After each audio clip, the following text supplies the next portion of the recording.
आगे अपन बात करें तो आगे अपन बात करने वाले हैं जो श्रमिक है, युवा वर्ग है और जो महिलाएं हैं उनके बारे में बजट में क्या क्या चीजें रखी गई, क्या क्या घोषणा की गई, उनके बारे में अपन बात करें।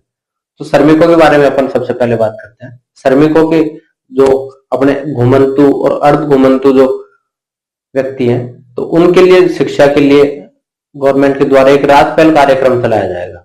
राजपहल कार्यक्रम चलाया जाएगा और उसके तहत प्रत्येक जिले में स्कूल ऑन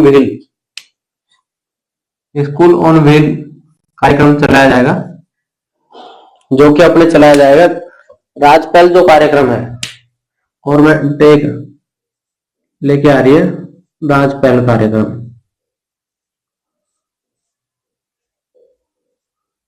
राजपहल कार्यक्रम के तहत प्रत्येक जिले में, जो कि अपने 41 जिले हैं, उनमें उनको रोज शिक्षा देने के लिए जो श्रमिकों के जो बच्चे हैं, जो अपने घुमंतु अर्ध घुमंतु जो जातियां हैं, जनजातियां हैं, तो उनके जो बच्चे हैं उनको शिक्षा देने के लिए स्कूल ऑन व्हील कार्यक्रम चलाया जाएगा, जो कि प्रत्येक जिले में चलाया जाएगा। और श्रमिकों के जो कल्याण के लिए और रोजगार के लिए श्रम सेतु मोबाइल लाया जाएगा। श्रम सेतु मोबाइल ऐप लाया जाएगा गवर्नमेंट के द्वारा, जिसमें उनके कल्याण और रोजगार पर फोकस रखा जाएगा। कल्याण और रोजगार, इस पर इसका फोकस रहेगा। इसके बाद बात करें तो 27 आसान्वित ब्लॉक्स बनाए जाएंगे। 27 आसान्वित ब्लॉक्स बनाए जाएंगे, जिसमें जो किशोरियां हैं,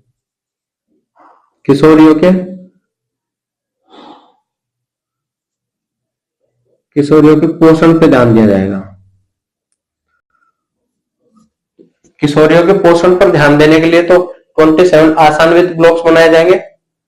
तो 27 आसान्वित ब्लॉक्स बनाए जाएंगे और शिक्षा पर ध्यान देने के लिए राजपहल कार्यक्रम चलाया जाएगा। राजपहल कार्यक्रम के तहत सभी जो अपने 41 जिले हैं उसमें स्कूल ऑन व्हील का कार्यक्रम चलाया जाएगा, जिससे उनको शिक्षा प्रदान की जा सके।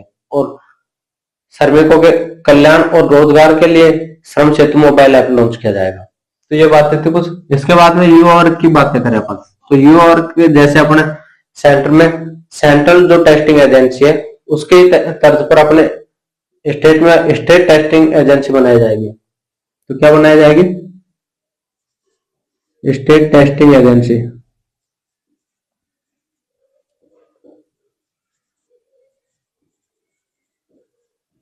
जिसका जो फोकस रहेगा, स्टेट टेस्टिंग एजेंसी का जो फोकस रहेगा, जो अपने नकल जैसे कार्य होते हैं तो उनको रोकने पर या फिर जो अपने सफलता से परीक्षाओं का आयोजन किया जा सके, उस पर इसका फोकस रहेगा स्टेट टेस्टिंग एजेंसी का। इसके बाद बात करें तो टेक्नो हब बनाए जाएंगे, जो अत्याधुनिक टेक्नोलॉजी के क्षेत्र में अत्याधुनिक टेक्नो हब बनाए जाएंगे, जो कि कॉलेज वगैरह में बनाए जाएंगे टेक्नो हब। तो ये युवाओं से कुछ बातें थी। इसके बाद में किसानों के बारे में बात करें तो किसानों के लिए एक मिशन लेके आया, मिशन राजगिफ्ट। मिशन राजगिफ्ट की अपन बात करें कि मिशन राजगिफ्ट क्या है, इससे किसानों को क्या लाभ मिलने वाला है। तो उनके द्वारा जो अन्न या फिर जो पैदावार होती है तो उसका उचित मूल्य उनको मिल सके, उचित मूल्य के लिए ये लेके आए, तो उनको उचित मूल्य प्राप्त हो सके पैदावार का, जो किसान तैयार करता है मेहनत से, उसका उनको उचित मूल्य प्राप्त हो सके। इसके लिए गवर्नमेंट के द्वारा जो कार्यक्रम चलाया जाएगा वो चलाया जाएगा राजगिफ्ट। और इसके साथ साथ अपने जो प्रदेश के जो 3300 किसान है, 300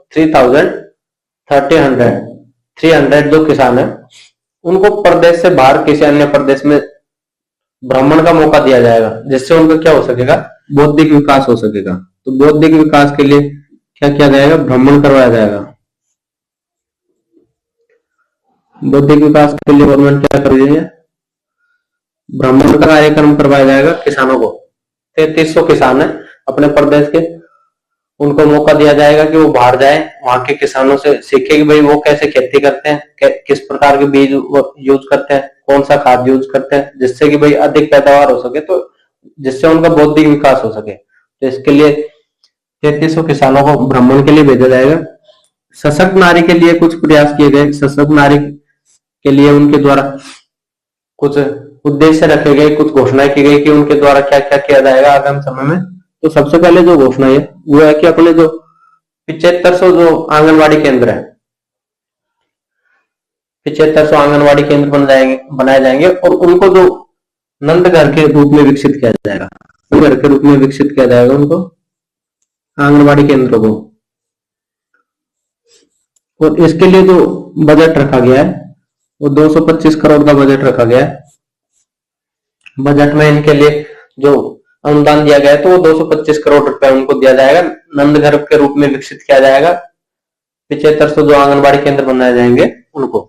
और लखपति दीदी योजना के तहत, जो लखपति दीदी अपनी योजना चल रही थी, तो उसके तहत महिलाओं को 1.5 लाख तक का ब्याज दिया जाएगा, 1.5 लाख तक का ऋण दिया जाएगा, और जो कि बहुत कम दरों पे दिया जाएगा। तो 1.5 लाख 1.50 लाख तक का क्या दिया जाएगा, ऋण दिया जाएगा, और कम दरों पर दिया जाएगा, जो कि बहुत कम दरें होंगी, नॉमिनल दरों पे दिया जाएगा। और अपन बात करें जो सेल्फ हेल्प ग्रुप होते हैं, जो महिलाओं के द्वारा स्वयं सहायता समूह जो चलाया जाता है, जिसके द्वारा आपस में उनके द्वारा एक दूसरे की मदद की जाती है, तो उनके जो ऋणों की जो क्षमता रखी गई है वो बढ़ाकर 1 करोड़ कर दी गई है इसमें, कि सेल्फ हेल्प ग्रुप को 1 करोड़ तक का ऋण देगी गवर्नमेंट। तो ये बातें थी अपनी। और अपन बात करेंगे भाई कौन से जिले के बारे में क्या क्या चीजें रही, तो वो अपन बात करने वाले।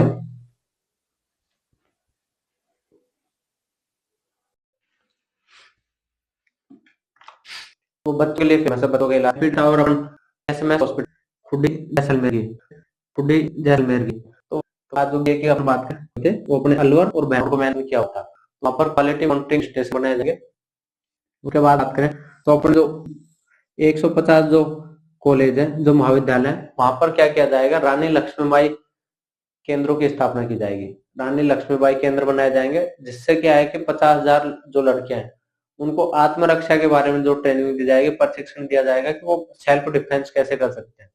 तो इस बारे में अपना बात करता है रानी लक्ष्मीबाई जो केंद्र, जैसे उन्होंने अपनी रक्षा की थी, वैसे अपने 50,000 जो लड़कियों को क्या दिया जाएगा, प्रशिक्षण दिया जाएगा, ट्रेनिंग दी जाएगी उनको सेल्फ डिफेंस की। और अपन बात करें शेखावाटी में, शेखावाटी की जब अपन बात करते हैं तो हवेलियों की वहां पर बात करती है, और शेखावाटी हवेली संरक्षण एक कार्यक्रम चलाने की अपने गवर्नमेंट तैयारी कर रहा है, जिसकी बजट में चर्चा की गई है, जिससे अपने जो अपने चूरू है, सीकर है और झुंझुनू के जो हवेलियां हैं, तो उनकी कुल 660 जो हवेलियां हैं उनका संरक्षण किया जाएगा। और उनके लिए जो बजट रखा गया है 200 करोड़ का उनके लिए बजट रखा गया है उन हवेलियों के संरक्षण के लिए। तो चूरू, सीकर और झुंझुनू की 660 हवेलियों को संरक्षण इसमें किया जाएगा। उसके लिए जो बजट आवंटित किया गया है वो 200 करोड़ का बजट आवंटित किया गया है। और शेखावाटी जो हवेली संरक्षण योजना चलाई जा रही है, और शेखावाटी की जो हवेलियां हैं उनको यूनेस्को की जो विश्व धरोहर जो सूची है उसमें शामिल कराने का प्रयास करेंगे। यूनेस्को की विश्व धरोहर जो सूची है उसमें शामिल कराने के इसके क्या करेंगे, प्रयास किए जाएंगे गवर्नमेंट के द्वारा, जिससे उनका क्या हो सके कि एक तो उनका अंतरराष्ट्रीय महत्व बढ़ सके और उनका अच्छे तरीके से संरक्षण किया जा सके। इसके बाद अपन बात करें सवाई माधोपुर और बांसवाड़ा। सवाई माधोपुर और बांसवाड़ा में जो अपने फ्लाइंग ट्रेनिंग ऑर्गेनाइजेशन स्थापित किए जाएंगे, जैसे पिछली बार अपने किए गए थे भीलवाड़ा में, किशनगढ़, यहाँ पर अपने फ्लाइट ट्रेनिंग स्टेशन जो स्थापित किए गए थे, जहां से उनको ट्रेनिंग वगैरह दी जाएगी फ्लाइंग की, तो ये अपने स्थापित किए जाएंगे। सवाई माधोपुर में किया जाएगा और बांसवाड़ा में किया जाएगा। सवाई माधोपुर और बांसवाड़ा में फ्लाइंग ट्रेनिंग ऑर्गेनाइजेशन स्थापित किए जाएंगे। तो ये अपने बजट के बारे में बातें थी, मोटी मोटी ये अपने बजट की बातें थी, और अपन बीच बीच में डिस्कस करते रहेंगे, जहाँ पे बातें आते रहेंगे। धन्यवाद।